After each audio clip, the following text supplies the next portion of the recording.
আসসালামু আলাইকুম, আশা করি আপনারা সবাই ভালো আছেন। আজকে আমি আপনাদের মাঝে নিয়ে আসছি কালীর খড়গ বান। এটা হচ্ছে মা কালীর খড়গ বান। এই বানটা মারলে শত্রু 24 ঘন্টার ভিতরে মারা যায়। এই বানের সম্পূর্ণ নিয়মকানুন বলে দেব। মন্ত্রটা একটু বড় হবে, আপনারা মন্ত্রটা শুনবেন, শুনে বুঝে শুনে তারপরে কাজ করবেন। আমরা তো অনেকেই আছি বানকে হেলা মনে করি, হেলা মনে করা যাবে না, কেননা বান হচ্ছে আসলেই বান। বান বাপকেও ছাড়ে না, ভাইকেও ছাড়ে না, দাদাকেও ছাড়ে না। মারলে অবশ্যই সে মরবে, কিন্তু বান বান বিচ্ছেদ বশীকরণ এগুলো সবাই চালাইতে পারে না ভাই। এগুলোর খুবই কঠিন নিয়ম। এগুলাকে অর্জন করা খুব কঠিন ব্যাপার। মুখে মুখে শোনা যায় যে বান মারলে মানুষ ওইরকম হয়ে যায়, ওইরকম হয়ে যায়, শুনে খুব মজা। আসলে যখন করতে যাবেন তখন একটু এটা ধাক্কা আপনাকে সামাল দিতে হবে। যদি ধাক্কাটা সামাল না দিতে পারেন তাহলে নিজের বানে নিজেই আগে মরবেন। আমরা মনে করি যে বান মনে হয় যাকে মারবো, হ্যাঁ ওইটা ভালো হলেও মরবে, খারাপ হলেও মরবে না ভাই। কিছু কিছু বান আছে, যেমন ধর্ম লাইন দিয়ে যদি দেন, তাহলে সেই ব্যক্তিটা যদি নির্দোষ হয় তার উপরে কোনো দিনই বান অ্যাটাক হবে না, কোনো দিনই অ্যাটাক করবে না। বরঞ্চ আপনি অন্যায়ভাবে মারার কারণে আপনার বান আপনারই উপরে ঘুরে আসবে। যদি আপনার কিছু কিছু ছিঁড়তে না পারে তাহলে আপনার পরিবারের দেখবেন যে কাউরে ছিঁড়ে দিব। আর আপনার পরিবারেরও যদি ছিঁড়তে না পারে তাহলে যে আপনাকে কাজ দিচ্ছে হ্যার আগে ছিঁড়ব। তো বান হচ্ছে এরকম জিনিস। তাই বান মারতে গেলে নিজের সেফটিটা আগে করবেন, নিজের পরিবারের সেফটিটা আগে করবেন, তারপরে বানে হাত দেবেন, নয়তো দিয়ে দেওয়ার দরকার নাই। আর আজকে যে বানটা দেবো এটা আসলে একটা অরিজিনাল বান, এবং এটা নিয়ম কারণে বলে দিতেছি। এই বান মারতে গেলে আপনাদেরকে যে ভিডিওটা একটু বড় হবে, কেননা বানের মন্ত্রটাও বড় এবং ওইটা নিয়ম কারণে একটু কঠিন, মানে ম্যানেজ করতে পারবেন সব কিছু। তো এই বানটা মারতে গেলে সর্বপ্রথম শনিবার, মঙ্গলবার, অমাবস্যা এরকম দিনক্ষণ দেখে শ্মশানে বসে থেকে মন্ত্রটা মুখস্থ করে নিতে হবে। আর মুখস্থ যখন হয়ে যাবে তখন এই বানটা যদি এখন নিয়ত করেন যে আমি কারোর উপরে যদি মারেন, সর্বপ্রথম করণীয় আপনার হচ্ছে মা কালীর হাতের একটা খড়গ আপনাকে সংগ্রহণ করতে হবে, সেটা যেমনিই হোক ভাই। কারণ এটা মা কালীর হাতের খড়গ বান, এ বান মারলে শত্রু নির্ঘাত মারা যাবে। কিন্তু এটার মেন যে জিনিসটা লাগে সেটা হচ্ছে মা কালীর হাতের খড়গটা লাগবে। আবার ওই খড়গ নিয়ে আসেন না যেটা মা কালীর হাতে প্লাস্টিকের একটা খড়গ দিছে, ওইটাতে হবে না ভাই। অরিজিনাল মা কালীর হাতের খড়গ লাগবে, অরিজিনাল। দেখবেন যে অনেকেই যদি এটা যে কালীর হাতে যেটা ধরে থাকে, অনেক কালী মন্দিরে দেখবেন যে একটা অরিজিনাল দাওটাই দিয়ে দেয়। সেটা অরিজিনাল যদি নাও হয় দেখবেন যে ওইটা স্টিলের একটা থাকে, ওইটাতেও দিতে পারেন।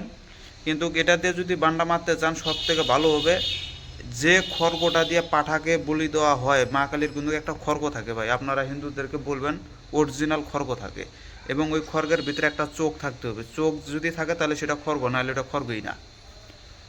তো সেই খড়গটা আপনাকে জোগাড় করতে হবে, এত সহজে কেউ আপনাকে দিবে না। নিজের ভিতরে থাকলে পরে তো পাইলেন, নাহলে তো পাবেন না। এটা কিন্তু ডিয়ারিং বান ভাই, একবার 24 ঘন্টার ভিতরে সে মরবে। তো ওই খড়গটা জোগাড় করার পরে ওই খড়গটার উপরে প্রাণ প্রতিষ্ঠা করে নেবেন। প্রথমে দুধ দুধ ঘি, মধু, দই, গরুর মুত, এই পঞ্চ আবৃত দ্বারা ওইটাকে শোধন করে নেবেন, প্রাণ প্রতিষ্ঠা করবেন। করার পরে ওইটাকে রাইখে দিলেন। এখন আপনার মেন কাজ হচ্ছে শ্মশানের কয়লা, শ্মশানের মাটি 2টা, কবরের মাটি 3টা, মা কালীর থানের মাটি 4টা, আর হচ্ছে একটু মরার হাড়। কয়লা এবং মরার হাড় এই দুইটাকে একটু গুঁড়া করে নেবেন। নেওয়ার পরে বন্ধ পুকুরের পানি দিয়ে এই জিনিসগুলোকে একত্রিত করে একটা পুতুল বানিয়ে নেবেন, শত্রুর পুতুল বানানো হয়ে গেলে এখন আপনার কাজ হচ্ছে কাজ করা। এখন চলে যাবেন শনিবার, মঙ্গলবার, অমাবস্যা দেখে রাত্রেবেলা শ্মশানে চলে যাবেন, অথবা কোনো কালী মন্দিরে যায়া ওখানে শত্রুর বাড়ির দিকে মুখ ফিরে যদি করেন তো করলেন। শত্রু যদি দূরে হয় তাহলে শত্রুর বাড়ির দিকে মুখ ফিরবেন না, তাহলে আপনি অগ্নিকুণে মুখ ফিরবেন দক্ষিণ দিকে।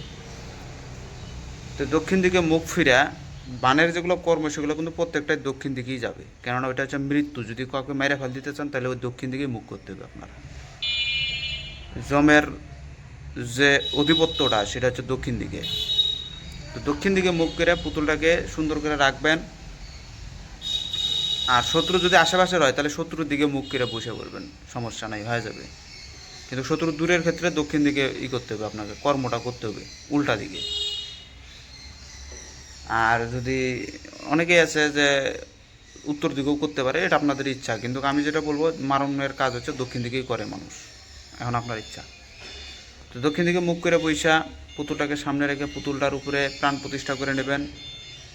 পুতুলটাকেও একইভাবে প্রাণ প্রতিষ্ঠা করবেন। করার পরে শত্রু যদি কোনো কিছু থাকে তাহলে দিলেন, না থাকলে একটা ছবি দিয়ে দিবেন, নাম ঠিকানা তো আপনার আছেই। এবার সামনে কিছু মদ, এই মদ পুতুলের উপরে একটু দিয়ে দিবেন, পুতুলটাকে একটু নোংরা বানায় নেবেন, মদ দিবেন।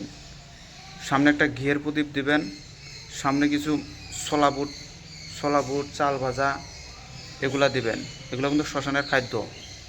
এগুলা দিবেন, দেওয়ার পরে ওখানে দিবেন হচ্ছে কিছু দুধ কলা, মা কালীর কাজ তো, তাই মা কালীর ক্ষেত্রে কিন্তু দুধ কলা ফল, 5 প্রকারের ফল মিষ্টি এগুলা দিবেন। আর 7টা জবা ফুল আপনার ওখানে থাকতে হবে। জবা ফুলের বটা দিয়ে চোখ দান দিবেন, চোখ বানায় নেবেন, ওগুলোর মন্ত্রও আছে।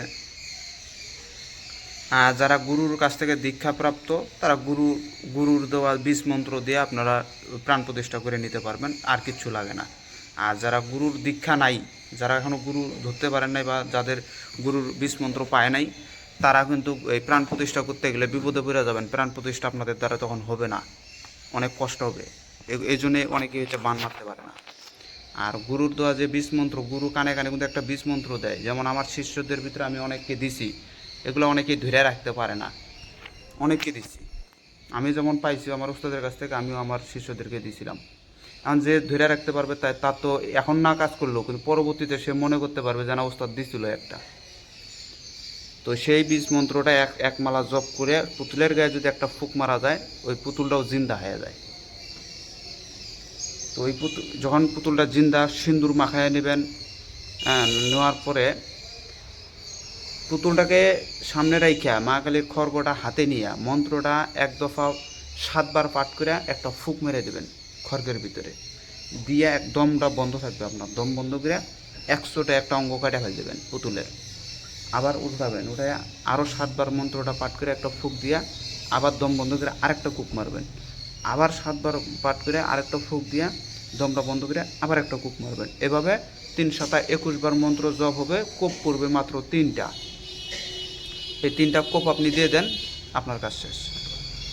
ওগুলা যেভাবে আছে ওভাবেই ওখানে ফালাইয়া দিয়ে আপনি সুজা খালি উঠে খালি নিয়ে ভাগেন ওই দিকে, পিছনে দেখবেন না, পিছনে দেখা যাবেই না। আর এই বান মারার সময় কাউকে সাথে রাখবেন না, কেননা আমরা অনেকে আছি 2-3 জন একসাথে যা বানের কাজ করি। বানের কাজের ভিতরে কতগুলো বান আছে, অন্য কেউ দেখলে পারে ওর উপরে যা বান পড়ে যায়।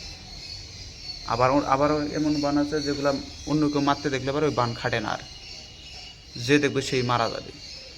এই জন্য বান মারার সময় কাউকে সাথে করে নিয়ে যাবেন না, একাকিত্বভাবে করার চেষ্টা করবেন। যদিও দেখতেছেন শ্মশানে ভয় লাগতেছে, করতে পারবেন না, তাহলে একজনকে শ্মশানের বাহিরে দূরে একটু দূরে রেখে দেবেন ওকে, আর আপনি ভিতরে একা কাজ করবেন। আর আমরা তো অনেকে ভেদ জানি না, মা কালীর কাজ যদি কেউ করতে চায় উলঙ্গ অবস্থায় করতে হবে, শিবের কাজ উলঙ্গ অবস্থায় করতে হবে, এগুলা ভেদ আছে ভাই। সত্য ত্রেতা দাপর কলি 4 যুগের খেলা আছে। এই 4 যুগকে আগে ভালো করে চিনতে হবে, বুঝতে হবে, তারপরে মন্ত্রতন্ত্র দিয়ে কাজ করতে হবে। নাইলে আপনি 1000 বার মন্ত্র কয়ে ফাঁকাইয়া দিলেও কোনো বালি হবে না। শেষে করবেন যে বালের মন্ত্রও ভুল, ওস্তাদও ভুল, সবই ভুল। আসলে ভুল কিছুই না, সবই সত্য, কিন্তু আপনি নিজেই ভুলের মধ্যে পড়ে আছেন এখনও। তো যাই হোক, আমি মন্ত্রটা দিয়ে দিতেছি, আপনারা শুনুন।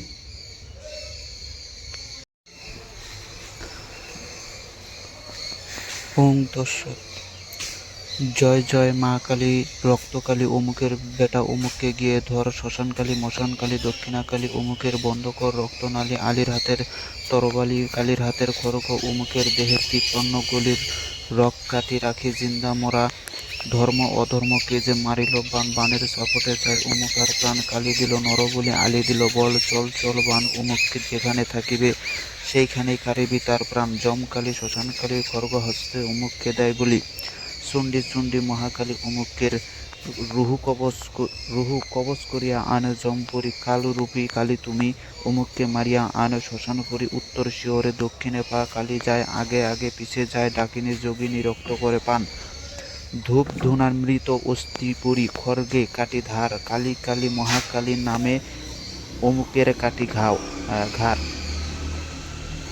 কালী কালী মহাকালীর নামে অমুকের কাটি ঘাড় আদিগুরু শিবের নামে মা কালী খড়গে বানে করিস ভর খড়গ বানে অমুকের মৃত্যু মা কালী গিয়ে ধর যদি আমার এই বানে ফিরে কালীর হাতের খড়গ দিয়া শিবের মুন্ডু কাটে চণ্ডীর পায়ে পড়ে দোহাই কামরূপ কামাখ্যা মা সিদ্ধ করে যা না হলে ৩৩ কোটি দেবতার মাথা খা। আশা করি বানটা আপনারা শুনতে পারলেন। তো এই ছিল মন্ত্র। সবাই ভালো থাকবেন। খোদা হাফেজ। আসসালামু আলাইকুম।